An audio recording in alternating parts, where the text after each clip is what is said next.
Finally, good news, Supreme Court kumanta na. Binasag ang Palasyo ICC, hinarang Duterte, lalaya na. At syempre itong balitang ating matutunghayan ngayon ay nagmula kay Politikang Pinas TV. At ito po ang inyong lingkod na si BT na magbibigay ng reaksyon at komento dito sa video na ating matutunghayan ngayon.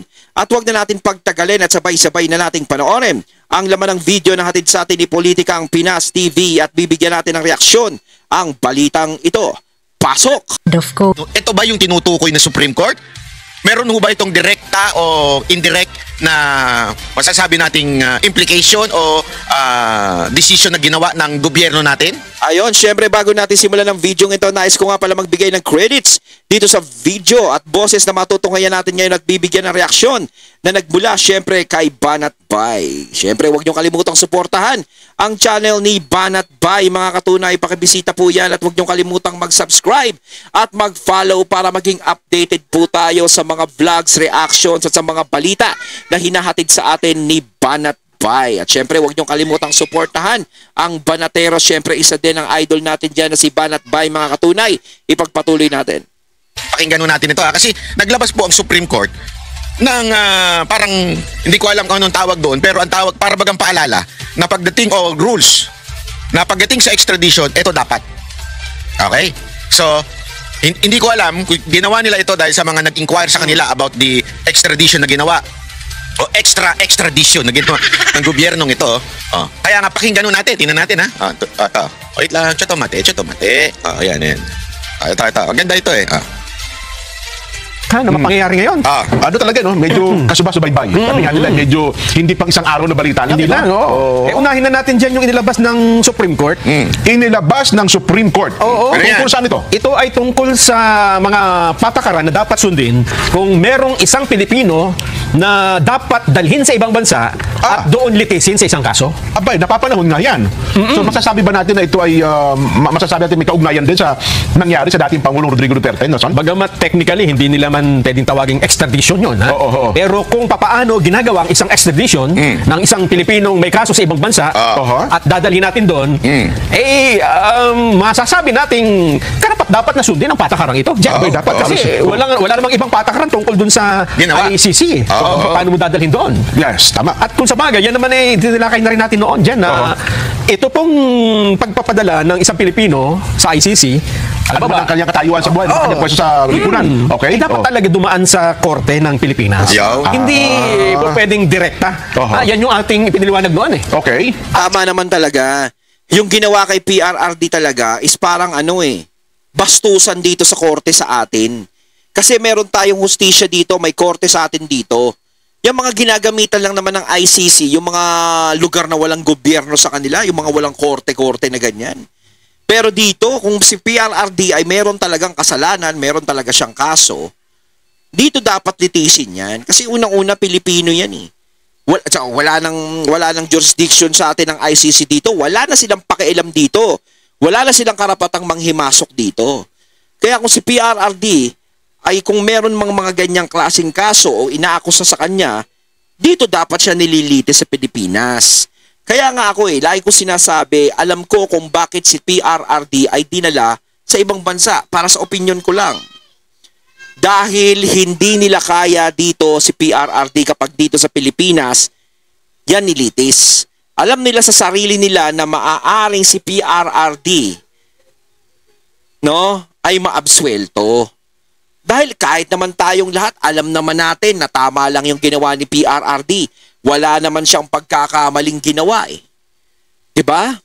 Siguro kung may pagkakamali lang, syempre, baka yung naging niya lang, yung masyado siyang maging mapusok magsalita. Doon lang. Kumbaga, yun nga yung pinanghawakan ng mga walang iya eh. Yun yung ginamit sa kanyang ebidensya eh. Pero sa totoo lang, yung war on drugs ni PRRD na ibinabato sa kaso niya, is talagang malaki na itulong dito sa mga tao. Marami talagang tao na pagbago. Diba? Yung mga walang iya. ito naman po ay lalong pinagtibay ng inilabas na Desisyon? Hindi naman ito desisyon parang guidelines ng Korte Suprema. Siguro na marami na rin nagtatanong, paano nga ba ang pagpapa-extradite? Paano ba dinadalang isang Pilipino may kaso sa ibang bansa? Anong mga dapat sundin? May pinag-ugatan ba? Bakit nagpalabas ng ganitong guidelines ang katastasang hukuman? May petition ba? May nagano ba? May lumapit ba sa kanila? Hindi sinabi, Jen. Hindi Okay. sinabi. Pero matatandaan po natin na hanggang ngayon, ang pagpapadala sa dating Pangulong Duterte sa ICC, Oo. sa The Hague, Netherlands, ay isa ring question na legal, may legalidad na, may question legal pa rin dyan na nakabinbin pa sa Supreme Court. At yan pinagtatalon-talunan din ng mga abogado at legal luminaries sa ating bansa. Oo. So, At tandaan niyo, Jen, ha? Oo. Ito pong inilabas ng Korte Suprema, hindi po ito bagong batas. Hindi sila gumagawa ng batas, di ba? Totoo. Ang ibig sabihin lang ito, mayroon ng mga batas na pinagbatayan at nilinaw na lang nila kung paano dapat ipatupad ito. Okay. Ibig sabihin yan, kung meron kang i-extradite, kahit wala itong regulation na ito, at susundin mo ang batas natin, dapat ganito mo ginawa. Ayun. Di ba? Oo. At ito pala, anbang pala ito, 15 magistrado. Nung nag-approve, ha? Okay, tama. Ito po ang Rules on Extradition Proceedings. Ayan. Para daw bago mas... nga, Ha? October 27, Oo. bago kahapon lang talaga pala nila ito napagtibay. Oo, pero dated April 8 pa nilabas lang kahapon Okay. Oo. Kasi baka sabihin ng iba, bakit sinikreto? Issue ngayon yan, no? Issue ngayon yan nga sinikreto. Bakit ba siya sikreto? Ayan, basahin nyo na lang. Tanong muna natin kay Remulla kung sikreto yan. Baka mamaya hindi na naman niya alam eh. Baka si Aling Claire, baka na naman magtanga-tangahan sila eh. Diba? Magtanga-tangahan sila. Sasabihin nila, hindi namin alam yung decision ng Supreme Court na yan ha. O yung guidelines ng Supreme Court. Nakikita ninyo? Kasi ako naniniwala ako na ito may kinaugnayan doon sa pagdala kay Pangulong Duterte sa ICC. Na ito may kinaugnayan po. Bakit po kanyo? Ba't naman mag-i-issue Supreme Court basta-basta lang tungkol sa extradition? Maganda po kasi ito. Bakit kanyo? Kasi, di ba, naalala ninyo, binabantaan ni Trillanes itong si Bato, o yung speaking of fake news, si Trillanes, puto. Pag naririnig ko talaga yan si Boss Trill, binoboss ko pa yan, ha? Pag nadidinig ko talaga yung pangalan niyan, talagang parang nakakainis talaga yung tao. Diba? Halos talagang buong buhay niya is tinuon niya sa mga Duterte. Kaya nga ako nag-iisip kung siguro nag-senador to, wala nang ibang gagawin to kundi puro Duterte lang. No? Kaya nga maganda na rin na hindi ka nananalo ng pagiging senador o hindi ka na tumakbo sa politika. Ganyan ka na lang, sige. Magkaso ka na lang magkaso sa mga Duterte. Talagang napakalaki ng galit niya. Pero siyempre, may nalaman tayong chismax, di ba? Na siya pala ay gusto niyang tumambal kay PRRD nung eleksyon dati bilang Vice President. Kaso nga lang, tinanggihan ni PRRD. Ay, Boss Trill, totoo ba yan? Parang baka yun ang nakasama ng loob niya na tinanggihan ako nito. No? First time ko palang magiging Vice President sana. Kung pinayagan siya ni PRRD, baka... Kaso malakas naman si Lenny nung mga panahon. Di ba si Lenny? Yung nanalong Vice President. Kaya siya yung naging Vice President ni PRRD. Oo. Pero, parang laki ng galit niya kay PR. Kasi ako, hindi mo alam kung ano yung pinaguhugutan ni Boss Trill sa galit niya kay PRRD sa mga Duterte. Di ba, mag-iisip kayo, ano bang matinding nagawa ng mga Duterte sa kanya? Yung yung pagtanggi ba na maging Vice President siya ni PRRD, yun ba ang naging dahilan? O meron pang napakalalim na dahilan kung bakit galit na galit siya sa mga Duterte? Mas maganda yun, Boss Trill, no? Mas maganda, sabihin niya rin, i-announce niya rin, sabihin niya kung talagang ano ba ang pinagmulan nito, bakit nagkakaganyan siya sa mga Duterte, ano ba talaga ang gigil niya? Diba? Para malaman namin kahit papaano, no? Siyempre tayo ng salita, baka mamaya inaway siya ni PRRD, baka mamaya nananahimik siya, inano siya, diba? Mali mo, tama naman si Boss Trill, binibigyan uli natin ng katwiran, ha? Diba? Mas maganda magpaliwanag siya. Magpaliwanag niya rin kung bakit, saan mo ba hinuhugot yung galit mo sa mga Duterte? Fake news, di ba? So, importante ito sa mga susunod pa. So, naiintindihan nyo? Ilalabas ba ng Supreme Court itong isang paalala kung walang nangyari? Siyempre meron. Di ba? Kaya sa tingin ko, kaya inilabas ito. Para pag may susunod pa, although hindi nila sinabing direkta na ito ay tungkol sa pagka-kidnap kay Pangulong Duterte, pero ito ay napaka-obvious naman. Read between the lines na lang. Tanga na lang ang magsasabi. Kasi alam ko na naman ang palusot ng iba dyan. Hindi naman sinabi ng na ito'y tungkol kay Pangulong Duterte. Wala naman sinabing gayon, di ba? Pero tuloy natin. Tuloy. Ito po, isinapubliko na po ito. Yan. Ganito po ang nangyari. Ang extradition, eto na ha, yan do'y tumutukoy sa pagpapadala ng isang tao mula sa Pilipinas. Ayun. Hinihingi ng isang estado, ng isang bansa. Request ng Estado. State. Na doon siya dalhin at sa ilalim sa paglilitis. Investigasyon o anuman. Ha? Yan, to place them at the disposal of foreign authorities. Ay, parang ang ibig sabihin, ha? Okay. Ang extradite naman ay yung sino mang individual na pinaniniwalang nasa teritoryo ng Pilipinas na hinihiling na ma-extradite. Ito yung tao. Yan. So ito ay maaaring, halimbawa, ang humihingi ay Amerika. Yan. O pwedeng citizen ng American citizen din. Kasi nandun yung kaso. Halimbawa, Juan de la Cruz, isang US citizen pero nasa Pilipinas, hihilingin nilang maiuwi sa Amerika. Dahil nandun yung kaso. Yun. Paano nga halimbawa, isang Pilipino, Juan de la Cruz, pero may usapin sa iba, halimbawa, doon sa ibang bansa. Ganun din. Ayun. So, sumasaklaw ito sa lahat na may kasong nawala sa Pilipinas at kailangan litisin sila sa ibang bansa. Okay. Eto na. Ang panuntunan po ay sumasaklaw sa lahat ng extradition proceedings, kabilang ang mga kahilingan sa warrant of arrest, hold departure order at bail. Okay. Ibig sabihin, aarestuin mo pa lang pala dyan, dapat susundin mo na yung... Ay, mga alituntunin, mga panuntunan. Yes. Eto, papayagan lamang ang extradition kung ang ginawang pagkakasala ay may kaparusahan sa parehong batas ng Pilipinas at ng humihiling na Estado. Ito po yung tinatawag na double criminality. Pero hindi naman kailangan na pareho ang terminolohiya basta ang kilos at krimen ay ng parehong bansa. Ibig sabihin, may parehas tayong umiiral na batas. Okay. Kung ang extradite ay maglilingkod ng sentensya sa dayuhang Estado, papayagan lamang ang extradition kung ang parusa ay hindi bababa sa 6 na buwan. Ito ang proseso paano gagawin. Yan, yung pamamaraan. Okay. Kapag daw po ang sekretary ng DOJ o sino mang itinagang State Council ay nagsubmit ng verified petition sa extradition court, kapag naisampa na, ang korte, pakinggan nyo korte, hukuman, ang magkakaroon po ng exclusive jurisdiction sa kaso. Ang ibig sabihin dyan, hindi po hindi DOJ. Talagang korte. Yo! Hindi ko tulad na sinabi nila sa kaso ng Pangulo. Sabi po, di ba, yung katarantaduhan ng ni Remulla noon na sinasabi nila, ang korte, yung DOJ ang bilang naging korte. Di ba? Yan sinasabi nila sinasabi ngayon ng Supreme Court, hindi. Dapat talagang sa tunay na korte dalhin. Kahiya-hiya talaga. Para kasi nga nangyari kasi dito, sa korte sa atin, para talagang nabastos sa pagkakadala kay PRRD. Parang binaliwala. Diba? Ano tingin nyo dito sa korte natin? Display? Bakit nagkaroon pa ng korte dito kung ayaw nyong gamitin? Diba? Ayun. Remulla, mantakin mo, naging ano pa man din ito, ha? Ay, naku talaga, Kami ang judicial authority. Hindi, korte. Ang petisyon ay dapat maglaman ng lahat ng kinakailangang impormasyon at dokumentong verified at sertipikado ng diplomatikong opisyal na humihiling na bansa. Dapat certified ng requesting country. So dapat didinggin mo na sa local court pala, no? Hindi direkta. Okay.